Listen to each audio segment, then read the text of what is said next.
Welcome to prime edition. నేను లక్ష్మి. రాష్ట్ర విభజన జరిగి 10 ఏళ్లు పూర్తయిన తరువాత విభజన సమస్యలపై తెలుగు రాష్ట్రాలు ఫోకస్ పెట్టాయి. ప్రజాభవన్లో భేటీ అయిన ఏపీ, తెలంగాణ ముఖ్యమంత్రులు పలు అంశాలను చర్చించారు. ముఖ్యమంత్రులు ఏ అంశాలు చర్చించాలో ఈ బులెటిన్లో చూద్దాం. మరోవైపు తెలంగాణలో ఫిరాయింపుల వ్యవహారం జీహెచ్ఎంసీ కౌన్సిల్ను కుదిపేసింది. రాజీనామా చేయాలంటూ బీఆర్ఎస్ కార్పొరేటర్లు ఆందోళనకు దిగడంతో గందరగోళ పరిస్థితులలో కౌన్సిల్ వాయిదా పడింది. బల్దియాలో బహాబహీ గురించి ఈ బులెటిన్లో చూద్దాం. అటు హామీలు అమలు చేసేందుకు రేవంత్ సర్కార్ నిధుల వేటలో పడింది. పథకాల అమలు కోసం ఆర్థిక వనరులను అన్వేషిస్తుంది.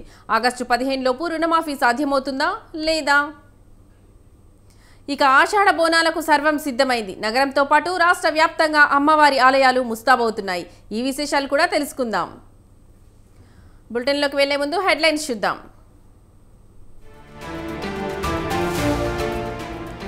ప్రజాభవన్లో ముగిసిన సీఎంల సమావేశం. 2 కమిటీలను వేయాలని నిర్ణయం.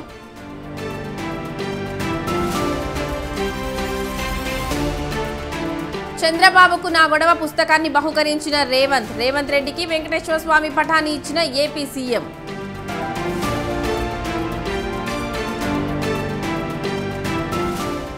పార్టీ ఫిరాయింపులను చేపట్టవద్దని కాంగ్రెస్ మేనిఫెస్టోలో పెట్టింది. బీఆర్ఎస్ ఎమ్మెల్యేలను ఎలా చేర్చుకుంటున్నారన్న బండి.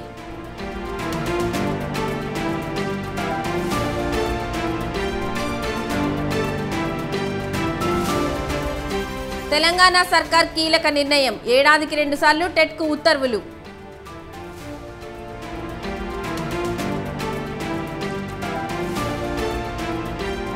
గుజరాత్లో కాంగ్రెస్ విజయం సాధిస్తుంది. పోరాటం చేస్తే తమదే గెలుపన్న రాహుల్.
తెలుగు రాష్ట్రాల ముఖ్యమంత్రుల కీలక భేటీ ముగిసింది. విభజన చట్టంలోని వివాదాల పరిష్కారమే లక్ష్యంగా ప్రజాభవన్ వేదికగా సీఎంలు రేవంత్ రెడ్డి, చంద్రబాబు నాయుడు సమావేశమయ్యారు. ఈ భేటీలో సుమారు 10 అంశాలు చర్చించనున్నట్లు సమాచారం. 9, 10వ షెడ్యూల్లోని సంస్థల పంపిణీ సహా విద్యుత్ బకాయిలు, ఉద్యోగుల విభజన వంటి అంశాలపై చర్చించినట్లు సమాచారం.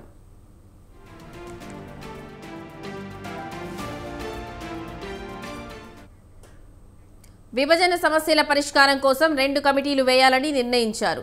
ఇరు రాష్ట్రాలకు చెందిన మంత్రులతో ఒక కమిటీ, అధికారులతో మరో కమిటీ వేయాలని నిర్ణయించారు.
విభజన సమస్యల పరిష్కారం కోసం 2 కమిటీలు వేయాలని నిర్ణయించారు. ఇరు రాష్ట్రాలకు చెందిన మంత్రులతో ఒక కమిటీ, అధికారులతో మరో కమిటీ వేయాలని నిర్ణయించారు.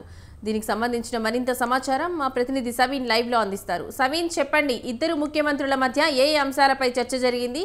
కమిటీల్లో ఎవరెవరు ఉండే అవకాశం ఉంది?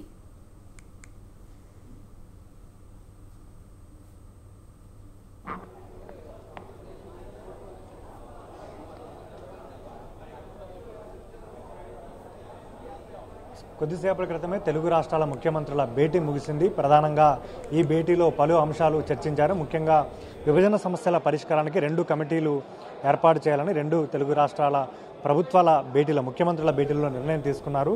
అధికారులతో ఒక కమిటీ ఏర్పాటు చేయడం, మరోవైపు 2 తెలుగు రాష్ట్రాల మంత్రులతో మరో కమిటీని ఏర్పాటు చేసి విభజన సమస్యలు, ఆస్తులు, అప్పులు, పంపకాలకు సంబంధించి ఈ కమిటీలు పూర్తి స్థాయిలో అనేక దఫాలుగా చర్చించిన తర్వాత నిర్ణయాలు తీసుకునే విధంగా చర్చలు జరిగాయి. మరోవైపు ప్రధాన అంశం మనం మొదటి నుంచి చెప్తూ వస్తున్నాం. భద్రాచలం దగ్గర ఆంధ్రప్రదేశ్ రాష్ట్ర విభజన తర్వాత ఉమ్మడి ఖమ్మం జిల్లాలోని 7 మండలాలను ఆంధ్రాలో కలిపారు పోలవరం ముప్పు పేరుతో. దానికి సంబంధించి భద్రాచలం రూరల్ మండలంలో గతంలో, ఇప్పుడు ఎటపాక మండలంలో ఉన్న 5 గ్రామ పంచాయతీలు ఎటపాక, గుండాల, కన్నాయగూడెం, పురుషోత్తపట్నం, పిచ్చుకలపాడు 5 గ్రామ పంచాయతీలను తిరిగి తెలంగాణకు ఇవ్వాలని గత కొద్ది సంవత్సరాలుగా తెలంగాణ ప్రభుత్వం డిమాండ్ చేస్తోంది. ఇప్పుడు ఈరోజు 2 తెలుగు రాష్ట్రాల ముఖ్యమంత్రుల సమావేశంలో తెలంగాణ ప్రభుత్వం ఈ అంశాన్ని ఆంధ్రప్రదేశ్ ప్రభుత్వం ముందు, ముఖ్యమంత్రి చంద్రబాబు నాయుడు ముందు ఉంచారు.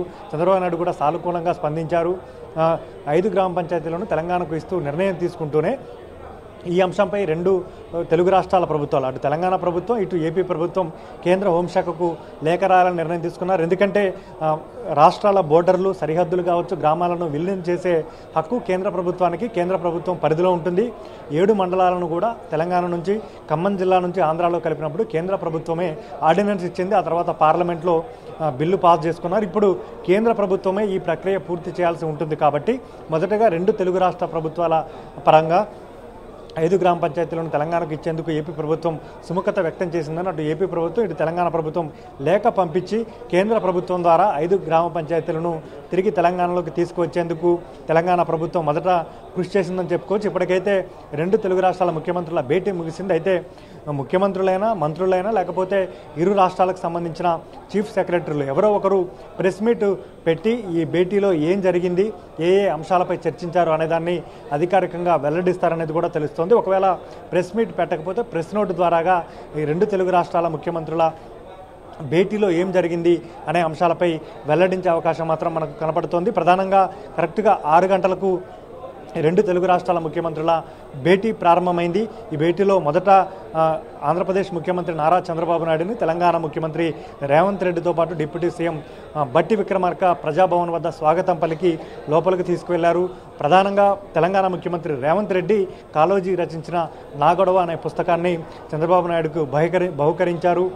ప్రధానంగా తెలంగాణలో ఇటీవల కాంగ్రెస్ ప్రభుత్వం అధికారంలోకి వచ్చింది, అటు ఏపీలో టీడీపీ అధికారంలోకి వచ్చి చంద్రబాబు నాయుడు ముఖ్యమంత్రి అయ్యారు. కాబట్టి 2 తెలుగు రాష్ట్రాల ముఖ్యమంత్రులు భేటీ అయ్యి సమస్యల పరిష్కారానికి మార్గం చూపాలంటూ చంద్రబాబు నాయుడు రాసిన లేఖకు స్పందిస్తూ రేవంత్ రెడ్డి ప్రతిలేఖ చంద్రబాబు నాయుడుకు రాశారు. ఈరోజు 2 తెలుగు రాష్ట్రాల ముఖ్యమంత్రుల భేటీ జరిగింది. భేటీ కొద్దిసేపటి క్రితమే ముగిసింది. అయితే ఈ భేటీలో ప్రధానంగా 5 గ్రామ పంచాయతీలకు సంబంధించినటువంటి విలీన అంశాన్ని, తెలంగాణలో తిరిగి ఏపీలో కలిసినటువంటి 5 గ్రామ పంచాయతీలను పోలవరం ముంపులో లేవు, పోలవరం ప్యాకేజీ జాబితాలోని 5 గ్రామ పంచాయతీలు గతంలో భద్రాచలం రూరల్ మండలంలో భాగంగా ఏపీలో కలిశాయి. కాబట్టి వాటిని తిరిగి తెలంగాణకు ఇచ్చేందుకు ఏపీ ప్రభుత్వం సుముఖత వ్యక్తం చేస్తూ కేంద్ర హోంశాఖకు లేఖ రాయాలంటూ నిర్ణయం తీసుకున్నారు. ఇంతకుముందే ఢిల్లీ వెళ్ళి ఏపీ సీఎం చంద్రబాబు నాయుడు ప్రధానమంత్రి మోడీని కలిశారు, హోంమంత్రి అమిత్ షాను కలిశారు. అదేవిధంగా తెలంగాణ నుంచి CM Revanth Reddy, deputy CM బట్టి విక్రమార్క మోడీ, అమిత్ షాలతో భేటీ అయ్యారు. 2 తెలుగు రాష్ట్రాల ప్రభుత్వాలు కూర్చొని మాట్లాడుకుని సమస్యలు పరిష్కరించుకొని మా వద్దకు వస్తే ఖచ్చితంగా కేంద్ర ప్రభుత్వం కూడా పరిష్కరిస్తుందంటూ 2 రాష్ట్రాల ప్రభుత్వాలకు కేంద్ర ప్రభుత్వం కూడా హామీ ఇచ్చిన నేపథ్యంలో ఈరోజు 2 రాష్ట్ర ప్రభుత్వాలు కూర్చొని గత 10 ఏళ్లుగా షెడ్యూల్ 9, షెడ్యూల్ 10 సంస్థల్లో ఉన్నటువంటి ఆస్తుల పంపకాలు, నిధులు, అదేవిధంగా పెండింగ్లో ఉన్నటువంటి అంశాలు, అదేవిధంగా బ్యాంకు ఖాతాల్లో జమ అయి ఉన్నటువంటి కొన్ని కోట్ల రూపాయల నిధులు, డబ్బులపైన కూడా ఈ రెండు తెలుగు రాష్ట్రాల ముఖ్యమంత్రుల సమావేశంలో చర్చకు వచ్చింది. అయితే విభజన సమస్యలకు సంబంధించి షెడ్యూల్ 9 కావచ్చు, షెడ్యూల్ 10 కావచ్చు, అనేక రకమైన అంశాలు ఉన్నాయి. కాబట్టి రెండు తెలుగు రాష్ట్రాల ప్రభుత్వాలు తమ వాదనలను తాము వినిపిస్తూ వస్తున్నాయి. అందులో భాగంగానే వీటికి సంబంధించి 2 కమిటీలు వేయాలి. అధికారులతో ఒక కమిటీ అధ్యయనం చేస్తుంది, మంత్రులతో మరో కమిటీ అధ్యయనం చేసి ఇటు తెలంగాణ నుంచి అటు ఏపీ నుంచి ఈ కమిటీలు అనేక దఫాలుగా చర్చలు చేసిన తర్వాత ఏదో ఒక పరిష్కార మార్గానికి వస్తాయనే ఆశాభావాన్ని మాత్రం రెండు తెలుగు రాష్ట్రాల ప్రభుత్వాలు వ్యక్తం చేస్తున్న పరిస్థితి మనకు కనపడుతుంది. మరి కొద్దిసేపట్లోనే ఈ రెండు తెలుగు రాష్ట్రాల ప్రభుత్వాల ముఖ్యమంత్రులు కూర్చున్న ఈ భేటీకి సంబంధించిన సారాంశాన్ని అధికారికంగా వెల్లడించే అవకాశం మాత్రం మనకు కనబడుతుంది. Right Saveen, thank you. GHMC council meeting లో రభస చోటు చేసుకుంది. మేయర్ విజయలక్ష్మి బీఆర్ఎస్ నుంచి కాంగ్రెస్ లోకి చేరిక తర్వాత జరుగుతున్న మొదటి సమావేశం కావడంతో సభలో బీఆర్ఎస్ కార్పొరేటర్లు ఆందోళనకు దిగారు. బీఆర్ఎస్ కార్పొరేటర్ల మద్దతుతో Gadwal Vijayalakshmi, Mothe Srilatha mayor, deputy mayor అయ్యారు. వీరిద్దరూ పార్టీ మారడంతో మేయర్, డిప్యూటీ మేయర్ పై అవిశ్వాసం తీర్మానం పెట్టేందుకు బీఆర్ఎస్ పార్టీ సిద్ధమైంది. మేయర్, డిప్యూటీ మేయర్ ఇద్దరూ రాజీనామా చేయాలని బీఆర్ఎస్ కార్పొరేటర్లు డిమాండ్ చేశారు. నేను స్పీచ్ ఇచ్చాక సంతాపం అన్నాను. దాని తర్వాత సమస్యల పైన తప్పకుండా నువ్వు చెప్పడానికి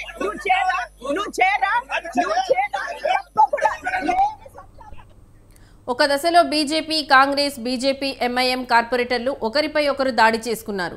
దీంతో కౌన్సిల్లో పరిస్థితులు అదుపులో లేకుండా పోయాయి. ప్లకార్డులు చూపించుకున్న అంశంపై మొదలైన ఈ గొడవ కొట్టుకునే పరిస్థితికి వెళ్లింది. కౌన్సిల్ ని కంట్రోల్ చేయలేక ఉద్రిక్త పరిస్థితుల మధ్య సభ నుంచి జీహెచ్ఎంసీ మేయర్ గద్వాల్ విజయలక్ష్మి వెళ్లిపోయారు.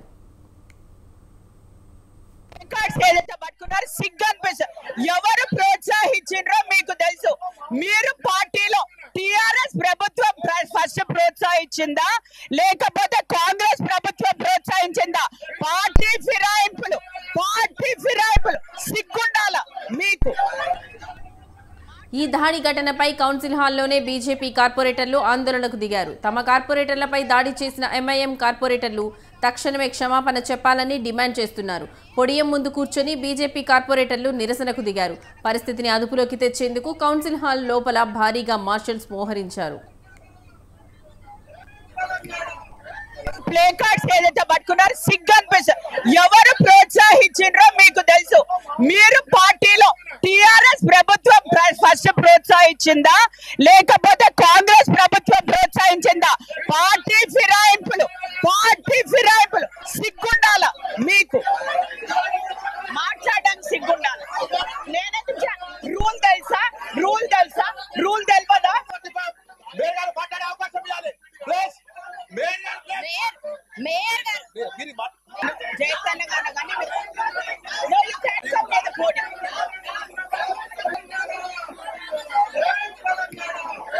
ప్లే కార్డ్స్ ఏదైతే పట్టుకున్నారు సిగ్గు అనిపిస్తుంది. ఎవరు ప్రోత్సహించారో మీకు తెలుసు. మీరు పార్టీలో టిఆర్ఎస్ ప్రభుత్వం ఫస్ట్ ప్రోత్సహించిందా లేకపోతే కాంగ్రెస్ ప్రభుత్వం ప్రోత్సహించిందా? పార్టీ ఫిరాయింపులు సిగ్గుండాల మీకు. మాట్లాడడానికి సిగ్గుండాలి. నేనైతే రూల్ తెలుసా తెలియదా?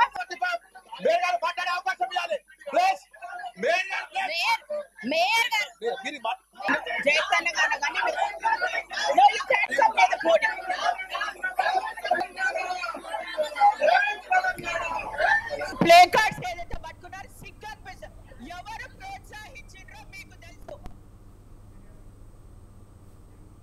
తెలంగాణలో రేవంత్ సర్కార్ నిధుల వేటలో మునిగింది. బీఆర్ఎస్ వర్సెస్ కాంగ్రెస్ పొలిటికల్ గేమ్లో సవాళ్ల పర్వం సాగిన నేపథ్యంలో రైతు రుణమాఫీని ప్రతిష్టాత్మకంగా తీసుకున్నారు సీఎం రేవంత్ రెడ్డి. అధికారంలోకి వచ్చిన వెంటనే డిసెంబర్ 9 నాటి నుంచి రుణమాఫీ చేస్తామని ప్రచార సభల వేదికగా గట్టిగా బల్లగుద్ది చెప్పారు మరి రేవంత్. అయితే తాము కలలు కన్నట్టే అధికారంలోకి రావడం జరిగింది, కానీ రుణమాఫీ మాత్రం జరగలేదు. దీంతో విపక్షాలు రేవంత్ హామీని అస్త్రంగా మార్చుకుని తీవ్ర స్థాయిలో విమర్శలు గుప్పించారు. ఈ క్రమంలోనే మాజీ మంత్రి హరీష్ రావు, సీఎం రేవంత్ల మధ్య సవాళ్ల పర్వం కూడా సాగింది. ఈ క్రమంలోనే మరోసారి ఆగస్టు 15 నాటికి రుణమాఫీని చేసి చూపిస్తామంటూ మరోసారి గట్టిగా నొక్కి చెప్పారు రేవంత్. దీంతో రైతు రుణమాఫీని ప్రతిష్టాత్మకంగా తీసుకున్న ముఖ్యమంత్రి నిధుల అన్వేషణలో ఉన్నారు.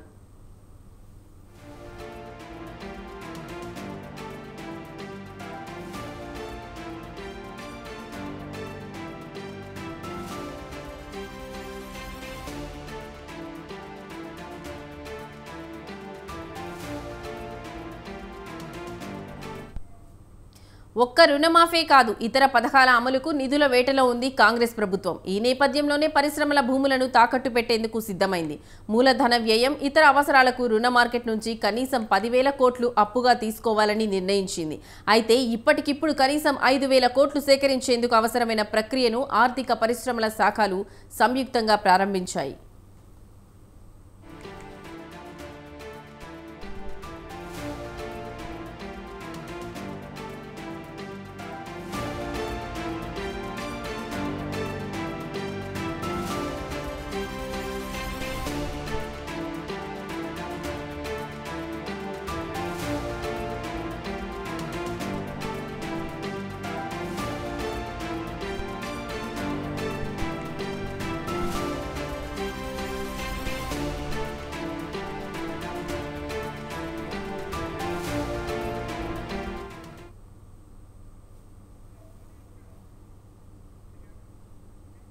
బోనాల జాతరతో భాగ్యనగరం శివాలెత్తనుంది. ఆషాఢమాసం ప్రారంభం కావడంతో జంట నగరాలు నెల రోజుల పాటు కోలాహలంగా మారనున్నాయి. వేపాకు తోరణాలు, పోతురాజుల విన్యాసాలు, శివసత్తుల పూనకాలు, బోనాల ఆట పాటలతో సందడి వాతావరణం నెలకొనుంది. ఇక ఉత్సవాల కోసం ఇప్పటికే గోల్కొండ, లష్కర్, లాల్ దర్వాజా, పల్కంపేట అమ్మవారి ఆలయాలు అలంకరణతో అందంగా ముస్తాబయ్యాయి.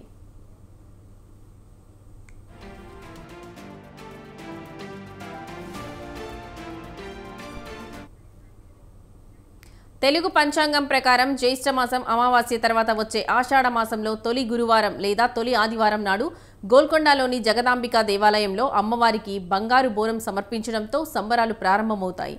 గోల్కొండ జగదాంబిక అమ్మవారి దేవాలయం అతి పురాతనమైనది. కాకతీయులు, తానిషాల కాలం నుంచి ఇక్కడ అమ్మవార్లు పూజలు అందుకుంటున్నారు. అందుకే ఇక్కడ తొలి బోనం సమర్పించి ఉత్సవాలను ప్రారంభిస్తారు. ఈ క్రమంలోనే రేపటి నుంచి బోనాల జాతర షురు కానుంది. ఆ తర్వాత జూలై 21న సికింద్రాబాద్ ఉజ్జాయిని అమ్మవారి బోనాల ఉత్సవాలు, 22 రంగం కార్యక్రమం, జూలై 28న లాల్ దర్వాజా బోనాల ఉత్సవాలు, చివరగా ఆగస్టు 4న మళ్లీ గోల్కొండ జగదాంబిక మహంకాళి అమ్మవారికి చివరి బోనం సమర్పించడంతో ఉత్సవాలు ముగియనున్నాయి. ప్రతి దేవాలయంలో బోనాలు ముగిసిన మరుసటి రోజు రంగం కార్యక్రమం నిర్వహించడం ఆనవాయితీ. అలాగే తొలి బోనం నుంచి చివరి బోనం వరకు నెలపాటు ప్రతి ఆదివారం, గురువారం గోల్కొండ అమ్మవార్లకు 9 రకాల పూజలను నిర్వహిస్తారు.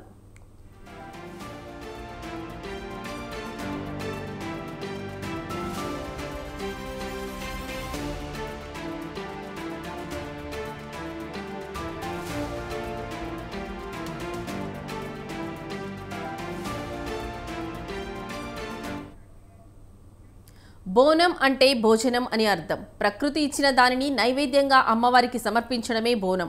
వర్షాలు సమృద్ధిగా కురిసి ప్రజలందరికీ మంచి ఆరోగ్యం చేకూరాలని ఈ సందర్భంగా ప్రార్థిస్తుంటారు. కొందరైతే అమ్మవారికి బోనంతో పాటు శాఖ సమర్పిస్తారు. ఇక బోనాల పండుగ ఊరేగింపులో పోతురాజు, శివసత్తుల విన్యాసాలు కనువిందు చేస్తాయి.